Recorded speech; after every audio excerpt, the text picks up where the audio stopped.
रूस की राजधानी मॉस्को में लगातार ड्रोन विस्फोट के बाद रूस ने घोषणा कर दी है कि वो तीसरे नहीं बल्कि अंतिम विश्व युद्ध के लिए तैयार है। इस वार्निंग का मतलब है रूस धरती को जीवन विहीन बना सकता है। रूस ने धरती के हर छोर पर बड़ी परमाणु तैनाती कर दी है, पर पुतिन के परमाणु गठबंधन के साथी जिनपिंग और किम जोंग ने भी ऐलान कर दिया है धरती के 3 क्षेत्रों में सर्वनाश की व्यूह रचना हो चुकी है। अब आशंका इस बात की है कि अगस्त में ही रूस अमेरिका की सीधी जंग छिड़ सकती है। आप देखिए मॉस्को में हो रहे विस्फोट के बाद पुतिन ने महाविस्फोट की क्या तैयारियां कर ली है। जितना आसान रूस के लिए यूक्रेन की राजधानी कीव पर हमले करना रहा है,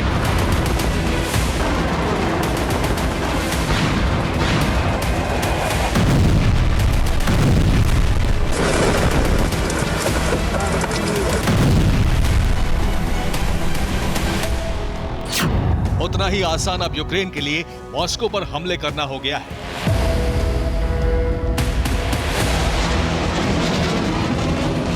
यूक्रेन 2 महीने से लगातार मॉस्को पर ड्रोन अटैक कर रहा है, उसकी सुरक्षा में सेंध लगा रहा है।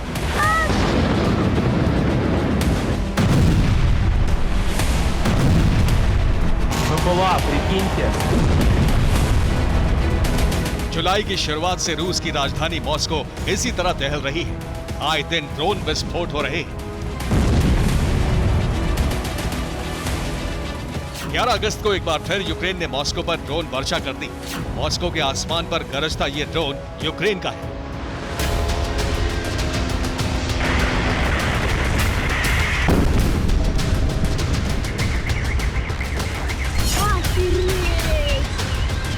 Тут сейчас такой взрыв был, ё-моё!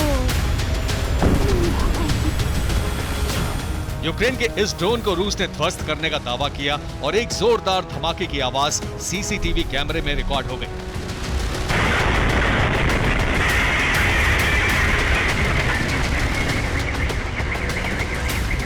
सड़क से गुजरती महिला ने भी अपने मोबाइल कैमरे में धमाके की तस्वीरें रिकॉर्ड की। Ё-моё! Офигеть! Тут просто асфальт трясся! मॉस्को से धमाके की एक और तस्वीर आई। इस विस्फोट के बाद आसमान में धुएं का गुबार छा गया।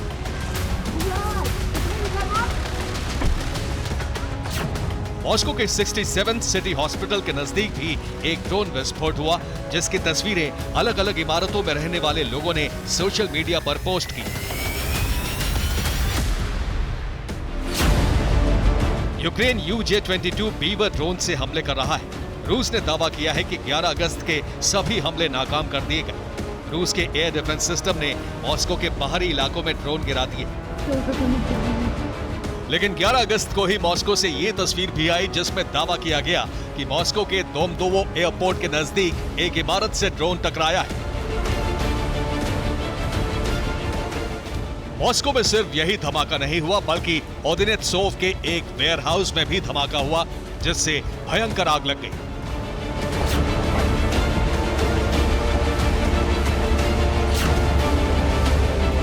माना जा रहा है कि यह भी यूक्रेन के ड्रोन हमले की वजह से हुआ।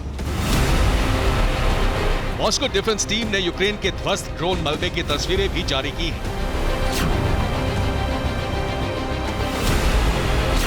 10 अगस्त को ही यूक्रेन ने मॉस्को के बाहरी क्षेत्र में एटमी बॉम्बर के पुर्जे बनाने वाली फैक्ट्री पर हमला किया, जिसमें भारी नुकसान हुआ।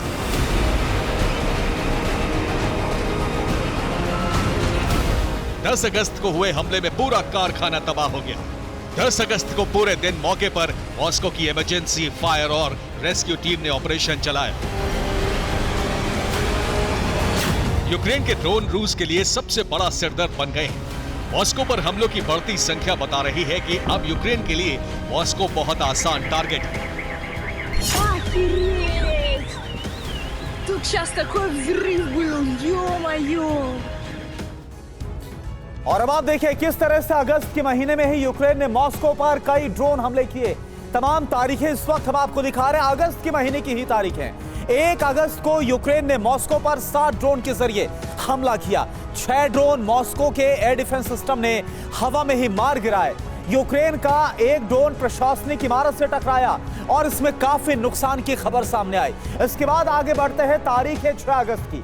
यूक्रेन ने मॉस्को पर एक बार फिर से ड्रोन के जरिए अटैक किया। एयर डिफेंस से ड्रोन को तबाह किया गया रूस की तरफ से।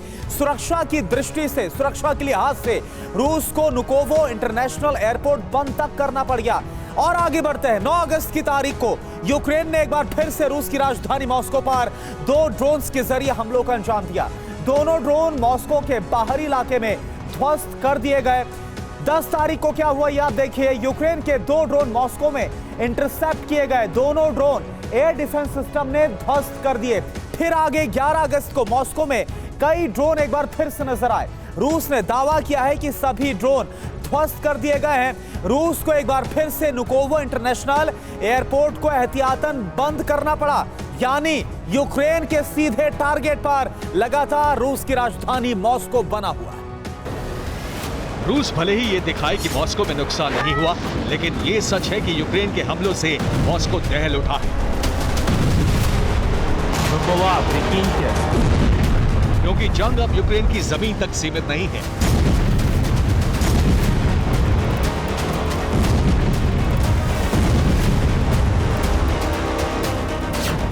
लगातार ड्रोन हमलों के बाद क्रेमलिन में रूस की राष्ट्रीय सुरक्षा परिषद की बैठक बुलाई गई। सुरक्षा परिषद की बैठक में तय किया गया कि यूक्रेन के हमलों को रोकने के लिए उसके मददगार नेटो से सीधी जंग के लिए तैयार रहे।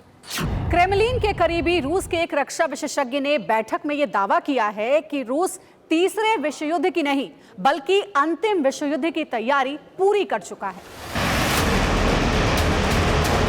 रूस की न्यूक्लियर जंग की तैयारी के संकेत भी मिलने लगे। सुरक्षा परिषद की बैठक खत्म होते ही रूस के 2 न्यूक्लियर बॉम्बर्स ने एक एयरबेस से उड़ान भरी।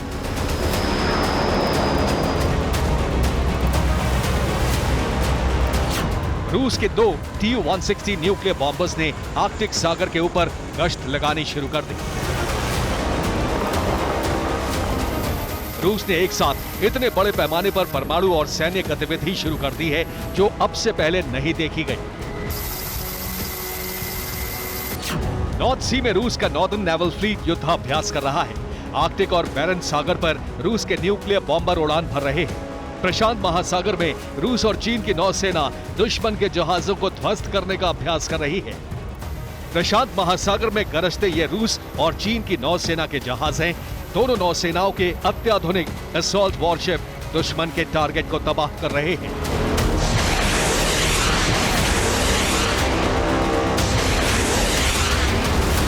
नौसेना के हेलीकॉप्टरों से हमले का अभ्यास किया जा रहा है। पुतिन ने अपने सबसे करीबी देशों के साथ न्यूक्लियर युद्ध का गठबंधन तैयार कर लिया है। रूसी सेना आर्कटिक बैरेंट्स सागर में परमाणु तैनाती कर चुकी है। नॉर्थ अटलांटिक सागर में रूस की सबमरीन तैनात है। चीन के साथ रूस प्रशांत क्षेत्र में परमाणु युद्धाभ्यास कर रहा है। एशिया में अमेरिकी सैन्य ठिकानों पर चीन का खतरा मंडरा रहा है। नॉर्थ कोरिया ने रूस के समर्थन में जंग का ऐलान कर दिया है। किम जोंग ने अपना टॉप मिलिट्री कमांडर बदलकर पूर्व रक्षा मंत्री को कमांडर नियुक्त कर दिया है। रूस ने अमेरिका, यूरोप और एशिया तक अपना परमाणु चक्र तैयार कर लिया है, तो अमेरिका ने भी पूरी दुनिया में अपनी सैन्य तैनाती कर दी है।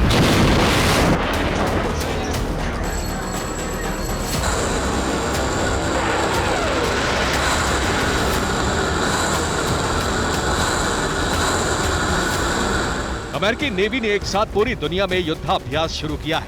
इसे तीसरे विश्व युद्ध के रिहर्सल के तौर पर देखा जा रहा है।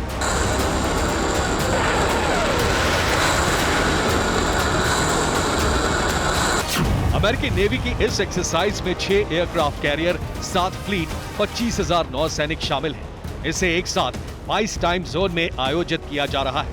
इसे लार्ज स्केल एक्सरसाइज 2023 का नाम दिया गया है। अमेरिकी नौसेना का दूसरा बेड़ा उत्तरी अटलांटिक महासागर में महायुद्ध की तैयारी करेगा। इस बेड़े को सीधे पेंटागन से ऑर्डर मिलेगा। अमेरिकी नौसेना का तीसरा बेड़ा पूर्वी प्रशांत महासागर में जंग की तैयारी करेगा। इसे युद्धाभ्यास के ऑर्डर सैन डियागो से मिलेंगे। अमेरिकी नौसेना का चौथा बेड़ा दक्षिण अटलांटिक महासागर में सबसे बड़ी जंग के लिए तैयार है। विश्व युद्ध जैसे हालात के बीच इसे फ्लोरिडा के मैपो से ऑर्डर मिलेंगे। अमेरिकी नौसेना का 5वां बेड़ा मध्य पूर्व में तैनात है। बहरीन के मनामा से इसके लिए ऑर्डर जारी होंगे। अमेरिकी नौसेना का 6ठा बेड़ा इटली के गायटा में तैनात है। ये बेड़ा खासतौर पर रूस को भूमध्य सागर में रोक देने के लिए वॉर एक्सरसाइज करेगा।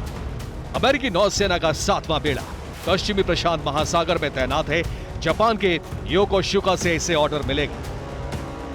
रूस और अमेरिका की सैन्य तैयारी सबूत है कि दोनों विरोधी अपने अपने सहयोगियों के साथ न्यूक्लियर वॉरफेयर की जबरदस्त तैयारी कर रहे हैं और धरती पर विनाश का खतरा बढ़ता जा रहा है। Bureau report, TV9 Bharat.